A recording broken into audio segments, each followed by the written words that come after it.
सुनीता और उसका पति किशोर मजदूरी का काम करते थे। किशोर को कुछ समय से मजदूरी का काम मिल नहीं रहा था। इस वजह से ठंड के दिनों में बहुत परेशानी आ गई थी। सुनो जी, ठंड बढ़ रही है, हमें बच्चों के लिए कुछ गर्म कपड़े खरीदने होंगे।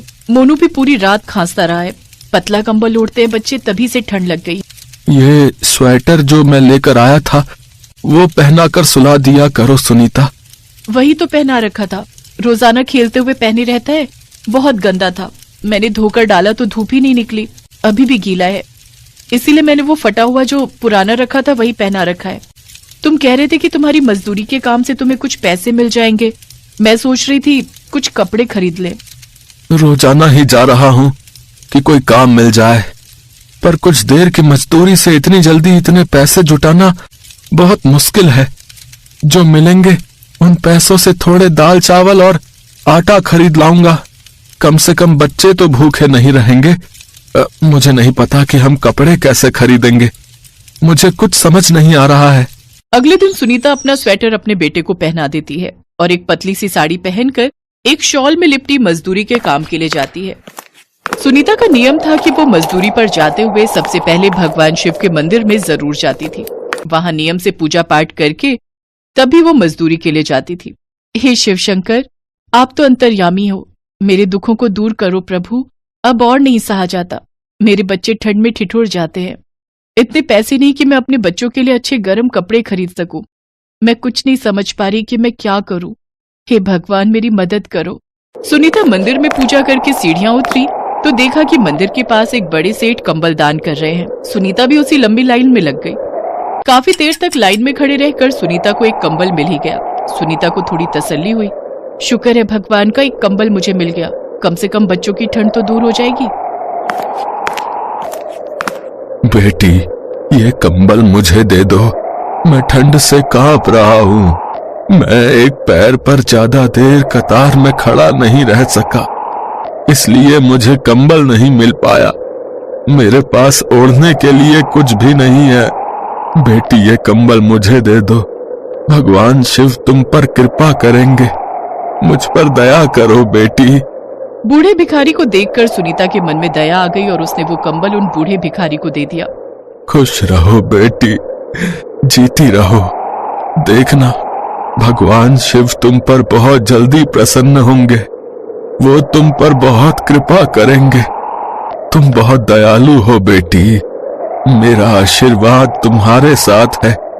तुमने ठंड में मुझ गरीब को कंबल दिया है, इसका फल तुम्हें जरूर मिलेगा। शुक्रिया बाबा ये आशीर्वाद देने के लिए। कंबल लेने की वजह से सुनीता को काफी देर लाइन में खड़ा होना पड़ा।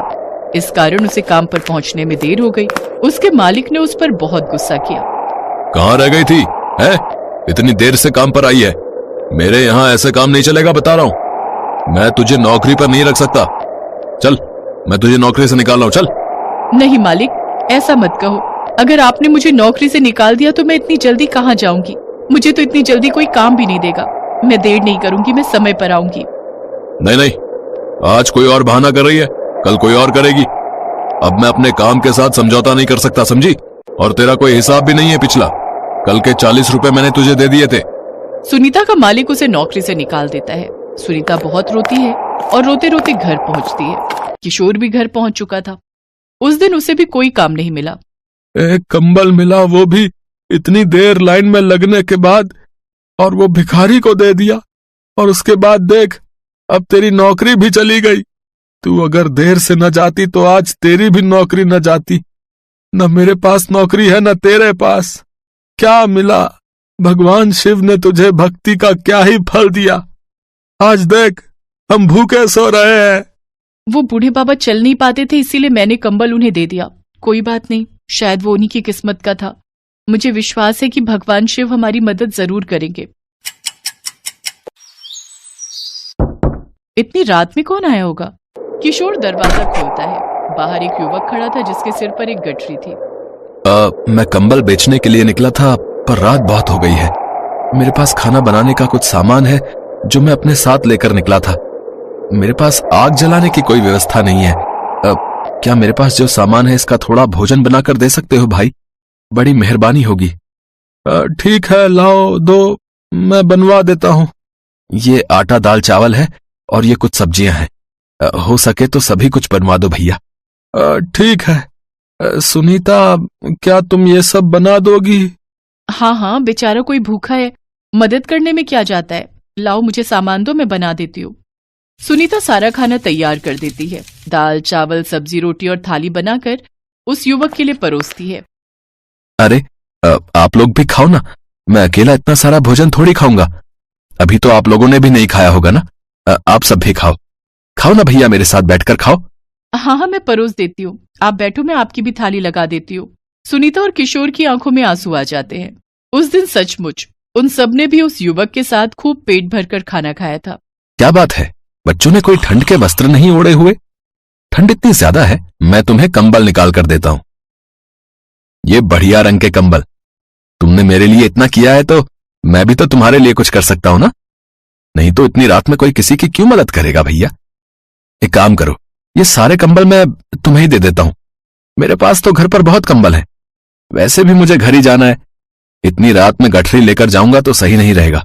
ये सारे कंबल और कुछ गर्म कपड़े तुम ही रख लो। समझना, भगवान शिव का आशीर्वाद है। सुनीता और किशोर की आंखों में आंसू आ जाते हैं। वो युवक गर्म कपड़ों की गठरी रखकर मुस्कुराता हुआ चला जाता है। किशोर जैसे ही गठरी खोलता है, सुनीता हैरान रह जाती है। अरे, इन सब कपड़ों में ये तो वही कंबल है जो मैंने उन बूढ़े बाबा को दिया था। आज सुबह ही तो दिया था। मैं इस कंबल को अच्छे से पहचान सकती हूँ। देखो ना, ये सारे कंबल एक से हैं, पर ये कंबल बिल्कुल अलग है। मैं इस कंबल को पहचान सकती हूँ। सुनो, वो कोई साधारण युवक नहीं था, वो जरूर भगवान शिव थे। हाँ हाँ, वही थे। क्या ये तुम क्या कह रही हो सुनीता? भगवान शिव? मैं भी कितना गलत था। मैंने न जाने गुस्से में भगवान शिव को क्या क्या कह दिया। पर तुम्हारी भक्ति सच्ची थी। वो हमारी मदद को आए सुनीता। देखा, उन्होंने हमारे साथ बैठकर खाना खाया। उन्हें पता था कि हम भूखे हैं, हमारे पास गर्म कपड़े नहीं हैं। उन्होंने तो इतने सारे कपड़े और कंबल हमें दे दिए। मुझे माफ कर दो भगवान, मैं आपकी शक्ति को समझ नहीं पाया। हे शिव शंकर, आप मेरी भक्ति से प्रसन्न हुए। आपका बहुत बहुत धन्यवाद। आपने मेरी सारी परेशानी दूर कर दी। मेरा परिवार अब सर्दी से बचा रहेगा और ये सब आपकी कृपा से है शिव शंकर। भगवान शिव के घर में कदम रखते ही सुनीता और किशोर की किस्मत भी बदल जाती है। किशोर को एक अच्छी दुकान में नौकरी मिल जाती है, जिससे उसे तनख्वाह भी बहुत अच्छी मिलने लगी। शिव जी की कृपा से उनके जीवन के सारे दुख दूर हो गए। एक बार भगवान शंकर तपस्या से उठे तो माँ पार्वती उनके पास आई और बोली, स्वामी, आप सारा दिन पर्वत पर बैठे रहते हो और मैं सारा दिन घर का कामकाज करती हूँ, भूखी प्यासी बैठी रहती हूँ। आप कुछ नहीं कमाते हो, मैं क्या खाऊं, क्या बच्चों को खिलाऊं? आपने कभी इस ओर ध्यान भी दिया कि परिवार कैसे चलेगा? माँ पार्वती की बातें भगवान शंकर ध्यान से सुन रहे थे। आप मेरी एक बात मानोगे स्वामी? मैंने तुम्हारे साथ फेरे लेते हुए 7 वचन निभाने का वादा किया था। तुम कहो तो मैं तुम्हारी बात अवश्य मानूंगा।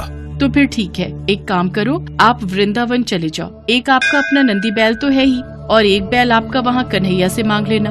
कन्हैया के खेत हैं, आप वहाँ पर खेती करना और जो फसल उगे उसे ले आना। कुछ तो काम चलेगा। लेकिन एक बात का ध्यान रहे स्वामी, आप वहाँ जाकर कन्हैया से कहना कि आप खेती ऊपर की लोगे और नीचे का हिस्सा कन्हैया को देना। ठीक है देवी पार्वती, मैं अभी नंदी बैल पर बैठकर वृंदावन जाता हूँ। इसके पश्चात भगवान शंकर अपने बैल नंदी पर बैठ गए और कन्हैया जी के पास जाने लगे। रास्ते में नंदी बैल उनसे बोला, प्रभु, हम जा तो रहे हैं, लेकिन ये कन्हैया बहुत चालाक हैं, बहुत तेज हैं। कोई नहीं, जो होगा सो देखा जाएगा। मैंने पार्वती को वचन दिया है कि अब मैं खेती करके ही लौटूंगा। और फिर इसके पश्चात शंकर जी अपने बैल नंदी के साथ कृष्ण जी के द्वार पहुँचे और अपना शंख बजाने लगे। शंख की आवाज सुनकर कृष्ण जी द्वार खोलते हैं तो उनके सामने भगवान शंकर खड़े थे। कृष्ण जी भगवान शंकर को प्रणाम करते हैं। भोलेनाथ, आप आइए, भीतर पधारिए। अचानक कैसे आना हुआ? मुझे संदेशा भेज देते, मैं आपसे मिलने आ जाता।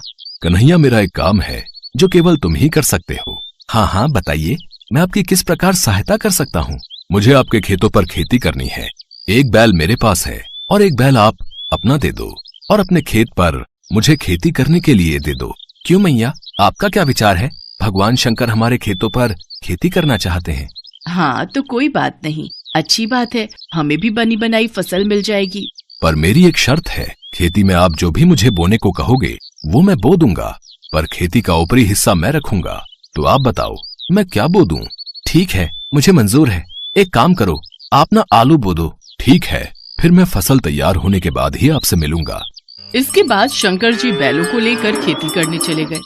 उन्होंने खूब मेहनत से खेती की और आलू उगाए। कुछ दिनों में आलू की फसल पककर तैयार हो गई। शर्त के मुताबिक शंकर जी और नंदी ने मिलकर आलू के ऊपर की फसल, आलू के पत्ते काटे और गठरी में भरकर कैलाश ले गए। शंकर जी ने बहुत खुशी से पार्वती मैया को वो गठरी दी। पार्वती मैया ने जब गठरी को खोलकर देखा तो वो हैरान हो गई। उस गठरी में तो पत्ते ही पत्ते थे। प्रभु, आप ये क्या उठा लाए हो? खेती कहाँ है जो आपने की थी? पार्वती, मैंने तो वैसा ही किया जैसा तुमने मुझसे कहा। मैंने ऊपर की खेती का हिस्सा लिया और कैलाश लौट आया। मुझे कुछ नहीं पता प्रभु। अब मैं इन पत्तों का क्या करूं? ये पत्ते किसी काम के नहीं हैं। अब आप दोबारा जाओ और दोबारा खेती करके लाओ। और हाँ, अब की बार आप नीचे की खेती मांगना। एक बार फिर भगवान शंकर नंदी के साथ वृंदावन जाने लगे। रास्ते में नंदी ने उन्हें फिर समझाया कि कान्हा बहुत चतुर है, तो आप सावधान रहना। शंकर जी ने फिर से वही कहा कि जो होगा देखा जाएगा। कन्हैया, मुझे आपके बैल और खेत फिर से चाहिए। मुझे एक बार फिर खेती करनी है, पर इस बार मेरी शर्त ये है कि मैं खेती नीचे की लूंगा, ऊपर की आप रखना। बताओ मैं क्या बो दूं?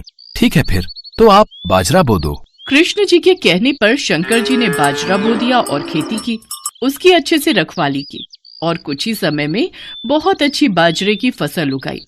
शंकर जी बाजरे के नीचे की डंडियां तोड़कर कैलाश ले गए और ऊपर का बाजरा सारा कृष्ण जी और यशोदा मैया घर ले गए। कैलाश पहुंचकर जब शंकर जी ने माता पार्वती को बाजरे के नीचे की डंडियों से भरी गठरी दिखाई तो वो फिर से क्रोधित हो गई। अरे, आप ये क्या ले आए? ये तो घास फूस है, इनका मैं क्या करूंगी? इसमें बाजरे के दाने कहाँ हैं? पार्वती, मुझे तो तुमने कहा कि मैं नीचे की खेती ले आऊं, इसलिए ऊपर की खेती मैंने कन्हैया को दे दी।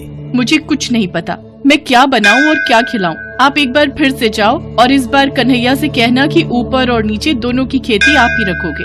ठीक है पार्वती, जैसा तुम कहो, मैं फिर से जाता हूँ। चलो नंदी। शंकर जी कन्हैया के द्वार पर पहुँचे और उनसे फिर से खेती करने के लिए कहा। कन्हैया, इस बार ऊपर और नीचे दोनों की खेती मैं ही लूंगा। बताओ मुझे क्या बोना है? ठीक है, इसमें मुझे कोई आपत्ति नहीं है। आप इस बार मक्का बोलो। इस बार आप ऊपर और नीचे की खेती ले लेना और जो बचेगा वो मैं रख लूंगा। शंकर जी फिर से खेती करने लगे। कुछ ही समय में मक्का की बहुत अच्छी फसल उगाई। कृष्ण जी यशोदा मैया के साथ मिलकर बीज का हिस्सा यानी कि मक्का तोड़कर घर ले गए और ऊपर और नीचे की फसल भगवान शंकर कैलाश पर्वत पर ले आए। इस बार नंदी और भगवान शंकर बहुत खुश थे कि ऊपर और नीचे की दोनों खेती देखकर माता पार्वती बहुत खुश होंगी। पर जैसे ही उन्होंने माँ पार्वती को खेती की गठरी पकड़ाई, जिसे देखकर माँ पार्वती अपना सिर पकड़कर बैठ गई। अरे, ऊपर और नीचे की फसल तो ले आए, पर इसमें भुट्टा कहाँ है?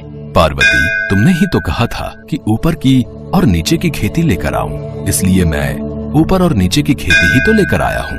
अब मैं भोला भाला, जैसा तुमने मुझसे कहा मैंने वैसा ही किया। तभी कृष्ण जी आते हैं। माँ पार्वती, भोलेनाथ बिल्कुल उचित कह रहे हैं। भोलेनाथ को तभी तो भक्त भोले बाबा कहते हैं। भोलेनाथ तो भाव के भूखे हैं। प्रेम से जो भी इनको कुछ भी अर्पित करता है वे ग्रहण कर लेते हैं। आप धन्य हैं भोलेनाथ। माँ पार्वती, भोलेनाथ के द्वारा की हुई खेती मैं ले आया हूँ, इसे स्वीकार कीजिए। माँ पार्वती देखती हैं कि भगवान भोलेनाथ ने तो बहुत ही बढ़िया खेती करके आलू, बाजरा और मक्का उगाया था। वो खुशी से फूली नहीं समाती। कुछ भी कहिए स्वामी, पर आपने नंदी और कान्हा के बैलों के साथ मिलकर बहुत